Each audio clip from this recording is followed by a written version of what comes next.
سلام، وقتتون بخیر باشه. فرشاد فیروزه هستم و اومدم در قالب یک ویدیو و یک مقاله بسیار جامع در مورد نوع رنگ‌آمیزی اتاق خواب صحبت کنیم و 5 دقیقه وقتتون رو میگیرم و امیدوارم که این ویدیو براتون عالی باشه. لینک مقاله رو که پیوست همین ویدیو هست زیر همین پست گذاشتم که میتونید برید کامل متوجه بشید و ببینید. قبل هر چیزی من چند تا نکته رو صریح بهتون بگم. اول اینکه اگه اتاق خواب کوچیکی دارید و نورگیر ندارید، شما از کاغذ دیواری رنگ‌های روشن باید استفاده کنید، چه تو رو تختی، چه تو رو پرده، رو همه چی. و اگه اتاق خوابی دارید که نور خوبی داره، بعضا میتونید برای یه سری از آیتماتون از رنگ‌های تیره استفاده کنید که پیشنهاد ما اینه اگه برای دیوارها هم می‌خواید از رنگ‌های تیره استفاده کنید، نهایتاً یک دیوار، نذارید فضاتون زیاد کوچیک بشه. چون شما کتابخونه دارید، یه دیوار دارید پرده است، یه دیوار دارید کمد، یه دیوار دارید وسایلتون رو می‌ذارید و کلاً شلوغی بیش از حد جالب در نمیاد.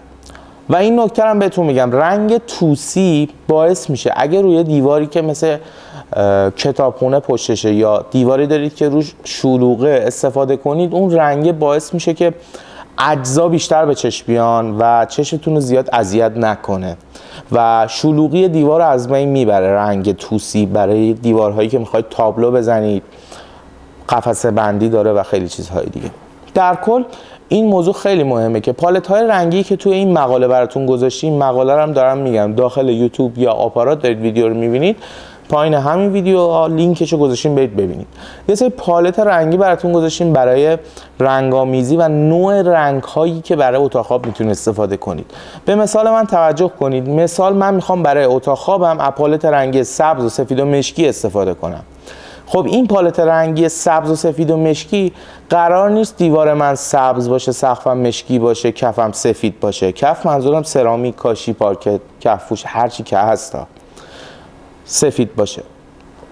سبز، سفید، مشکی اگه پالت رنگی اتاق خواب منه، مثال پایه تختم، پایه صندلیام، چوب پرده‌ای که استفاده دارم میکنم یا رو تختی مشکیه، دیوارهام سفیده، گلدون کتاب‌هایی که رنگ سبز دارن یا صندلی میز کامپیوتر من سبزه، پس من یک پالت رنگی زیبا به اسم سبز و سفید و مشکی انتخاب کردم. و این مورد هم داشته باشید که اگه من پالت رنگی رو به شما گفتم یا تو مقاله دیدید پالت رنگی قرمز، آبی، مثلا سفیده، قرار نیست بارسلونا رو تو اتاق خوابتون اجرا کنید، دیوارها قرمز باشه، یکیش آبی باشه، یکیش رنگ دیگه. قرار اجزایی که استفاده میکنید رنگ بندی داشته باشه. به پالت های رنگی توجه کنید، به میزان نوردهی توجه کنید. از نور خوب برای اتاق خواب استفاده کنید، باعث میشه که اون رنگ‌آمیزی، اون هارمونی رنگی که تو اتاق خواب استفاده کردین خودشو بیشتر بهتون نشون بده و زیبایی چندین برابری داشته باشه. مثال‌های دیگه‌ای هم بخوام بهتون بزنم، برای اتاق‌های کودک و اتاق‌های دخترونه معمولاً از پالت رنگی سفید، یاسی و توسی استفاده میشه که خیلی ترند شده. من بخوام مثلا مثال واضح‌تر بزنم، من میام رو تختیم و یک دیوارمو از رنگ یاسی استفاده میکنم، دیوارمو کاغذ دیواری یاسی میزنم، اون یکی دیوارمو کاغذ دیواری توسی خیلی روشن میزنم، پردم هم یاسی استفاده میکنم، سقفم هم سفیده، رو تختیم هم سفیده با بلشت‌های یاسی. این بهترین ایده‌ایه که بهتون بگم در قالب مثال متوجه بشید. پالت های رنگی آبی فیروزه‌ای، سفید و سرمه‌ای و کامل در نظر داشته باشید. یه رنگ به شدت جذابه. از رنگ‌های کرم استفاده کنید، سفید استفاده کنید برای دیوارها. نذارید به رنگ‌های توسی تیره و مشکی و سرمه‌ای و اینا نزدیک شه. اگر هم می‌خواید استفاده کنید، به این نکته توجه داشته باشید که اتاق خواب شما با ایجاد رنگ‌های تیره کوچکتر دیده میشه.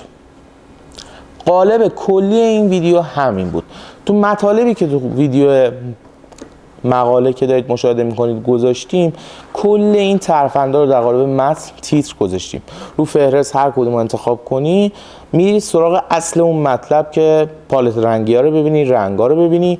و پیشنهاد 100% من برای رنگ دیوارها از کاغذ دیواریه، چون رنگ‌آمیزی کلا منسوخه از نظر من، چون هزینه‌اش گرونتره و از اون ور زمان بیشتری طول میکشه، کثیف‌کاری داره، هزینه‌اش بیشتره. بعد بوی بدی داره. کاغذ دیواری یک روز نهایت 6-7 ساعت اتاق شما کاغذ دیواری میشه، خیلی راحت ایزی انجام میشه و هیچ مشکلی نداره. نکته بعدی این که در پایین این مقاله شما میتونید سوالاتتون رو بپرسید. اگه بیاید داخل مقاله لینک مقاله رو بزنید، پایینش سوالاتتون رو بپرسید. همه رو خودم هستم کامل پاسخگو خواهم بود. امیدوارم این مقاله اطلاعات مفیدی بهتون بده و شما را در انتخاب پالت هایی که بهتون معرفی کردیم بیشتر راهنمایی کنه. پس پالت ها رو نگاه کنید. چیدمان پالت ها رو گفتم دیگه، اگه زرشکی، آبی، مشکی دیدید قرار نیست یه دیوار زرشکی بشه، یه دیوار آبی، یه دیوار مشکی. پالت رنگی رو رعایت کنید.